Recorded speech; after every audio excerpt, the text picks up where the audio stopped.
MKTV Hindi story. गरीब chicken curry वाला। एक छोटा सा गांव था। उस गांव में रमेश नाम का एक आदमी रहता था और गांव में रमेश की एक चिकन करी की छोटी सी दुकान थी। वह पूरे गांव में चिकन करी बेचने के लिए प्रसिद्ध था। हालांकि उसकी जिंदगी संघर्षों से भरी थी।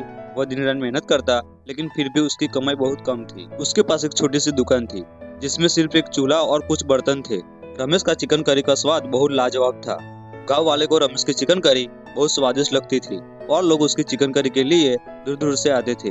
लेकिन वह हमेशा बहुत सादा जीवन जीता था और रमेश का सपना था कि एक दिन वह इतनी बड़ी दुकान खोले कि हर किसी को उसकी चिकन करी का स्वाद मिल सके। एक बड़ा आदमी था जिसका नाम मोहन था। वह एक बड़ा व्यापारी था और उसे हर तरह की बेस्ट चीजों की तलाश रहती थी। और मोहन ने रमेश की चिकन करी के बारे में लोगों से बहुत ज्यादा तारीफें सुनी थी। और मोहन ने एक दिन ये तय किया कि मैं रमेश को जाकर मिलूंगा। एक दिन गांव में एक बड़ा आदमी आया और वो मोहन ही था। और मोहन गांव में आकर गांव वालों से रमेश का एड्रेस पूछता है। आखिरकार मोहन रमेश की चिकन करी की दुकान पर पहुंच जाता है और रमेश को आकर कहता है, रमेश, मैंने तुम्हारी चिकन करी की तारीफें बहुत सुनी है, एक डिश मुझे भी दे दो। रमेश ने चिकन करी की एक डिश मोहन को भी दी। मोहन चिकन करी खाने लगा।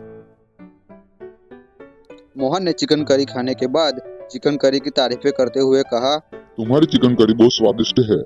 मैं तुम्हारी दुकान का विस्तार करना चाहता हूँ ताकि और लोग इसका स्वाद ले सके।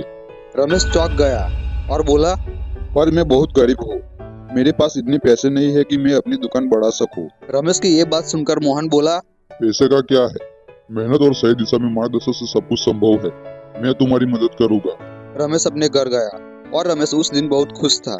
और रमेश उतना खुश था कि खुशी के मारे नाचने लगा। और रमेश को उस बात की खुशी थी कि उसका सपना आखिरकार पूरा होने जा रहा था। मोहन ने रमेश को न केवल अपने व्यापार के गुण सिखाए बल्कि उसकी दुकान को एक बड़े रेस्टोरेंट में बदल दिया।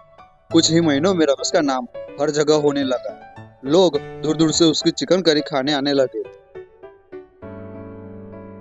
रमेश ने कभी अपने गांव और मेहनत को नहीं छोड़ा। उसने हमेशा अपना सपना पूरा किया, लेकिन अपने साथी और मेहनत से कभी समझौता नहीं किया। और सबसे महत्वपूर्ण बात, वह कभी नहीं भूला कि उसकी सफलता की शुरुआत उस गरीब दुकान से हुई थी जहां उसने अपने दिल से काम किया था। सीख, मेहनत और ईमानदारी से किया गया काम कभी व्यर्थ नहीं जाता, चाहे स्थिति कैसी भी हो।